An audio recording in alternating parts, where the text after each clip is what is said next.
If you were to ask 12-year-old Jhenna if she thought she'd be here today, she'd probably tell you no. She couldn't even serve the ball over the net. But here I am, all grown up, and after playing for the last 4 years, I have lived out a dream that I didn't even think was possible. I took a chance coming to Texas, choosing not to listen to everyone telling me I wasn't good enough to be here. Little did they know I would earn my way into a starting spot for one of the best programs in the country, have the opportunity to set a handful of All-Americans, and in the process become one myself. This being said, I've made the decision to step away from collegiate volleyball to prioritize my mental health and well-being while finishing my graduate degree here at UT. While I've been honored to be a part of this amazing program, being a collegiate athlete is something that takes a toll on athletes' mental health more than we know. I'm so grateful for all of your love and support and look forward to sharing what's next for me. Hook 'em forever, love Deuce. Jhenna Gabriel's retirement from the Texas Volleyball team came as a surprise to many. The All-American intended to play one more season while finishing her master's program in sports management. But midway through the 2021 season, she realized something was wrong. Every athlete knows that you wake up every day and you're in a routine and you do the same thing every day and it's what makes you better. And I just reached a point where it was absolutely exhausting to have to wake up every day and go in and continue to prove myself on the court. It started affecting everything around me, everything that had nothing to do with volleyball, my school, my relationships with my friends, my family, my teammates, and it was obvious that I just wasn't really myself anymore. I think the biggest anxiety I would have is kind of when I would wake up in the morning and realize that I would have to do it all over again.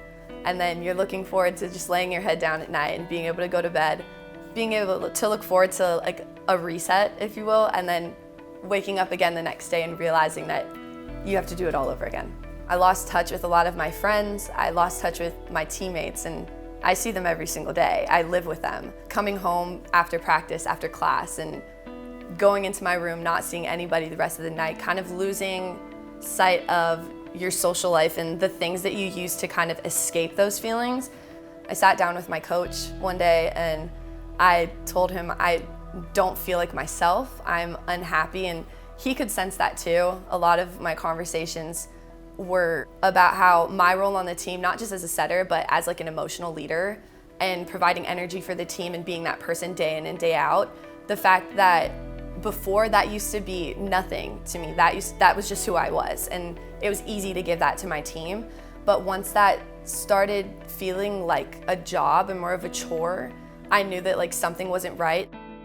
Although she was hesitant at first, Jhenna began seeing a therapist through UT's Behavioral Health Services, a free resource offered to student athletes.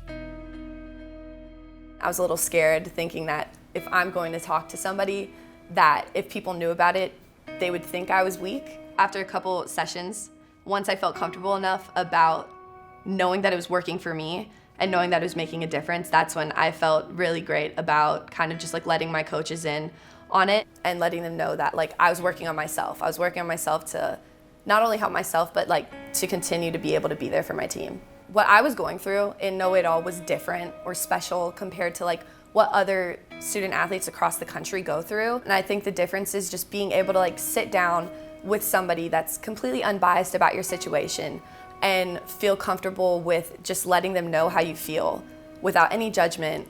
I think often you read about these students that are taking their lives, and so many people had no idea that this was something that could even happen. Nobody sees it coming. And I think that's why we need to kind of break under that surface level of just checking in with people. If you're investing and you're committing to having these relationships with every single student athlete, at that point you have a front row seat of seeing what these athletes go through every single day.